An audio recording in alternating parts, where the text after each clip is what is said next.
Welcome to the full Redmi Note 11 camera review. Let's get this phone's camera hardware out of the way first.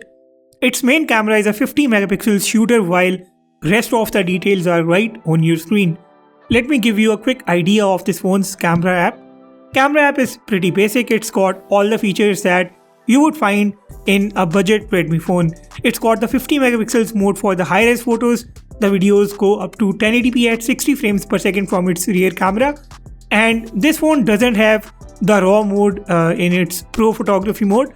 I would have actually loved that. I am not sure why Redmi has not given the RAW mode in this phone. And rest of its camera features are right on your screen.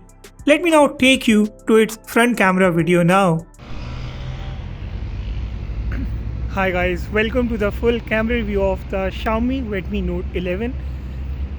And it took a bit of a time for me to come up with this review because I was confused whether or not should I review this phone's camera, but in the end it just comes down to the fact that since this is a budget device, not so many people are going to review the particular aspects of this phone like its camera, so I decided to do this.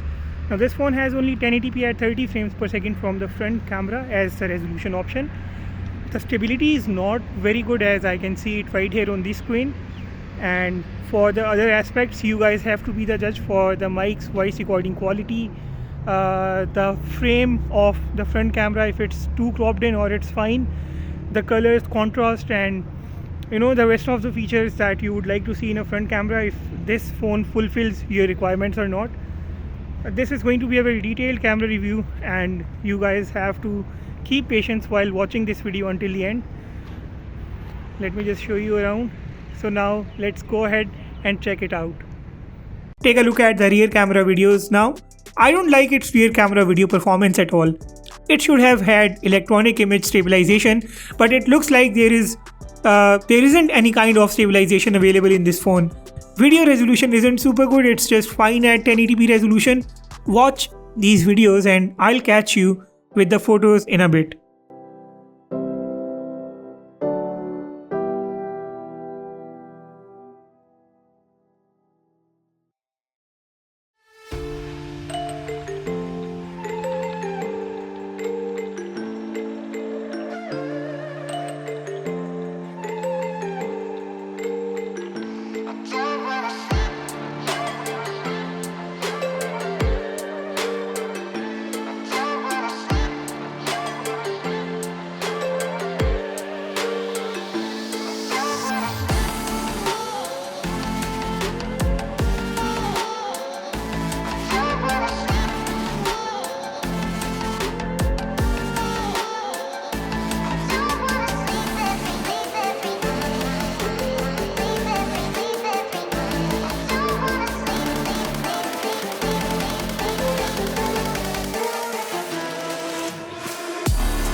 Let's take a look at the selfies shot on the Redmi Note 11.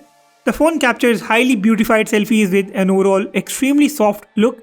It lacks a little bit of saturation. The selfies are very good at first glance, but if you are someone who focuses on details and sharpness, it's not gonna impress you. But here's the real thing.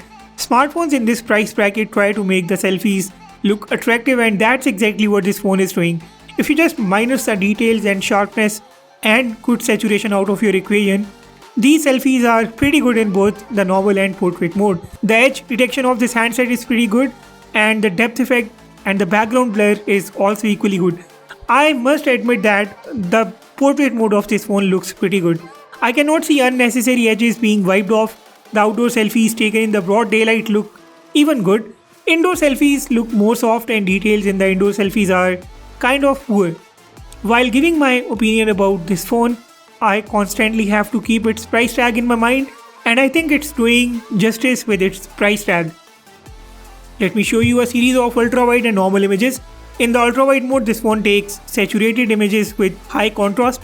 The normal mode looks pale at times, and this actually goes the other way around as well. Its rear camera portrait mode also looks very well.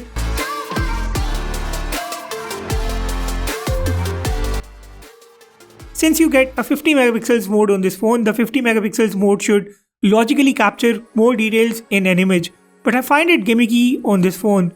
It fails to manage good dynamic range and it's not providing a big advantage over the normal mode like the high res cameras usually do. Redmi Note 11's camera in the broad daylight looks very nice. You are not going to dislike its performance in the broad daylight. It has wiped off a lot of edges in this portrait image, but the image overall looks very good. This is your look at an indoor human subject image. Keep your eyes on the changing color tone and details in both the ultrawide and the normal cameras.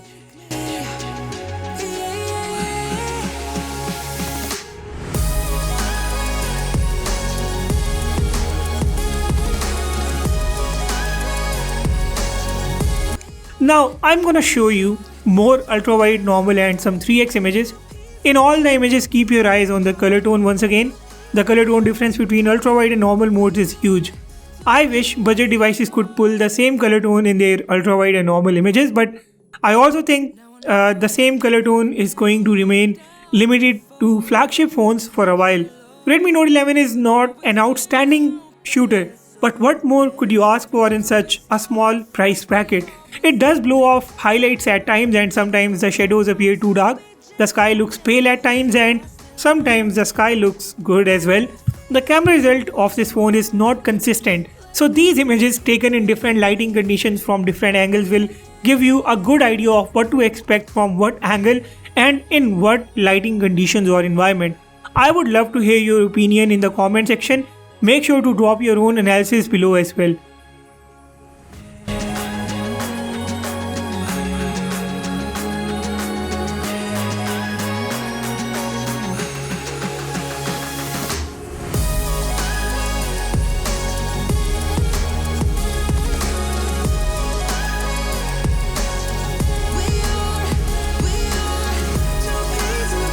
Take a look at some indoor images and make sure to drop your own thoughts about all of these indoor images in the comment section.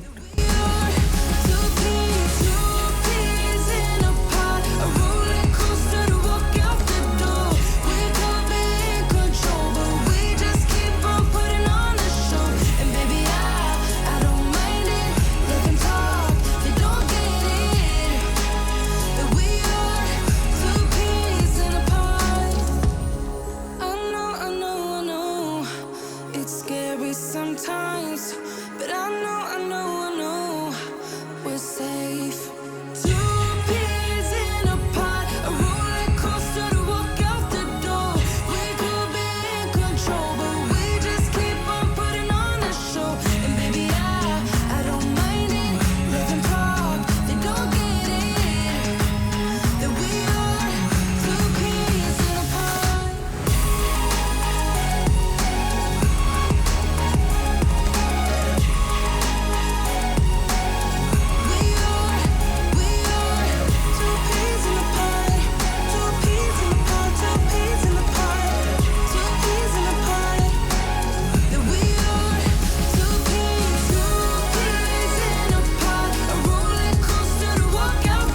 Check out some low light and night mode images now. The night mode tries to add a little bit of light to the images and it miserably fails.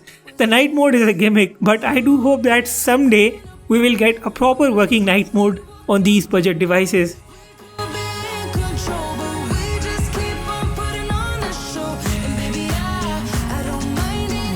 And now this is your look at the macro camera images. It's doing what a macro camera does on such a budget smartphone, of course.